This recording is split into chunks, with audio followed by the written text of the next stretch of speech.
We will start our problem with an equilateral triangle. Then from the bottom left vertex of this triangle, we will construct another equilateral triangle, which is going to be slightly smaller. And we will extend the upper side of this triangle so that it passes through the apex of our bigger equilateral triangle, as you can see on the sketch. Now, using this newly formed line, we will erect a square so that the side of the square is actually in between the left vertex of our tilted triangle and the apex of our equilateral triangle in the middle. Now we will construct another square using the remaining part of our line in such a way so that its bottom left vertex will be located at the bottom right vertex of our equilateral triangle in the middle, as you can see on the sketch. Now, if the area of the square on the right is equal to 9, the question is, can we somehow calculate the area of the upper left square? This awesome problem was sent to me by an email by my subscriber Yao from China. Yao stated that this problem was given to him in his high school in China. So if you guys want to try to tackle this high school problem from China, you can pause the video right now and then come back and check the solution. Alright, so let's solve this one. So first, let's have a look at the square on the right.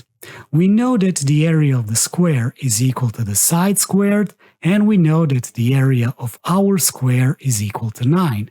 This means that the side of this square is equal to square root of 9, which equals to 3, and we can label this on our sketch and get rid of the area. Now, let's clear this up, and let's label some vertices for better understanding. First, let's label the vertices of our equilateral triangle in the middle as A, B, C, and let's label the two remaining vertices of the equilateral triangle on the left as D and E. And finally, let's label the upper left vertex of the square on the right as F. Now, let's take a look at the equilateral triangle ABC. This triangle has all sides of the same length, but also its interior angles are the same, and each one equals to 60 degrees. So we can say that the angle at the point A of this triangle is 60-degree angle. Now let's have a look at the equilateral triangle DEA. Using the same logic as before, we can conclude that the angle at the point A of this triangle must be 60-degree angle as well. Now have a look at the overall angle at the point A. This angle consists out of two 60-degree angles and the small acute angle EAC, which we can label as X. This small angle will be super important for our problem. Now, let's clear this image a little bit and let's finally label the sides of our bigger equilateral triangle as A and the sides of our smaller equilateral triangle as B. Now, here comes the magic of mathematics. Let's first have a look at the triangle DAC. And for the simplicity's sake, I will isolate this triangle on the right. This triangle will have the angle at the point A which equals to the sum of the angle of 60 degrees and the angle X, and it has the side of A and B. Now, let's go ahead and take a look at our sketch on the left once more. And this time, we will do something that a lot of people just miss.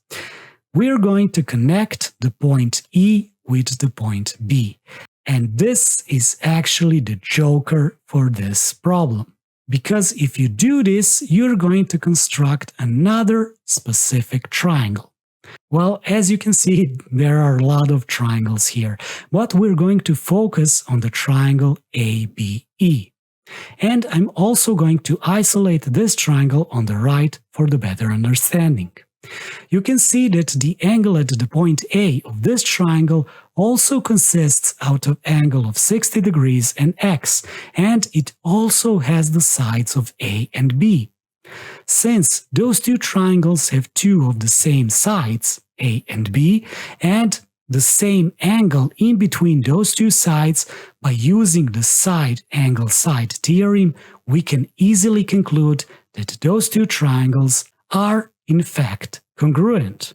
This means that the base of our triangle on the top, CD, must be equal to the base of our triangle on the bottom, BE. So let's save this fact for later, and let's take a look at the triangle CDA once more. And let's have a look at the intersection point on the bottom, which is actually the point E.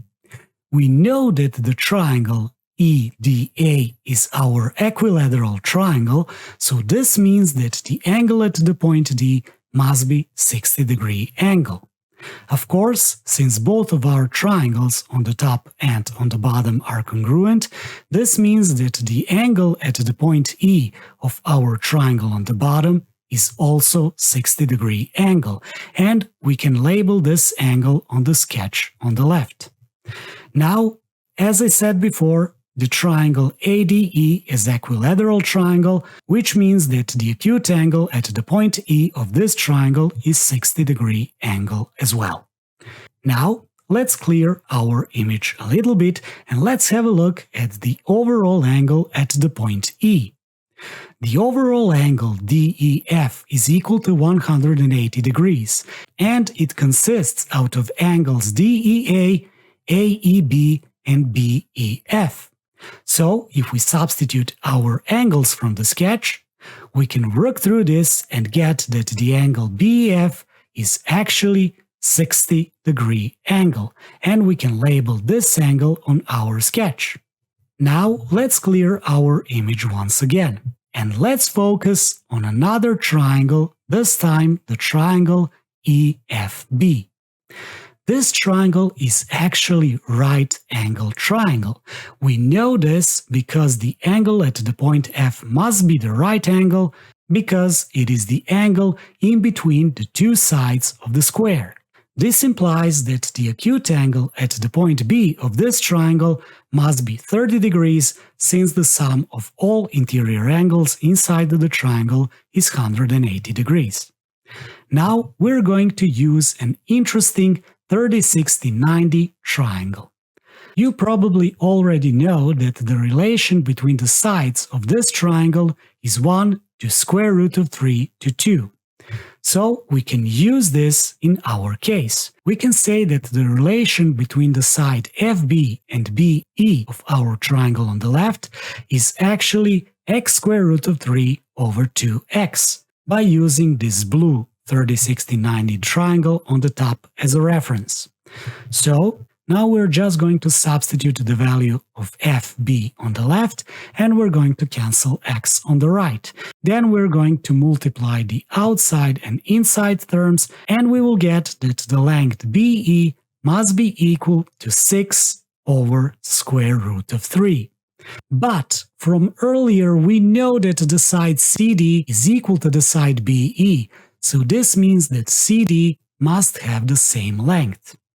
Remember, we're looking for the area of the red square, and this red square has the side of CD. So this means that the area of this square is equal to the CD squared, and if we just substitute our value and put everything to the square, we will get that the area is equal to 36 over 3, which means that our wanted red area is equal to 12 squared units, and this is our awesome solution. Well, I really hope you guys enjoyed this problem. If you did, please do not hesitate to leave a like or subscribe to the channel for more content like this. And you can share this video with the person who loves this kind of puzzles. Of course, if you found another way to solve this problem, you can write it down in a comment section as you always do. And until next time, see you guys and take care.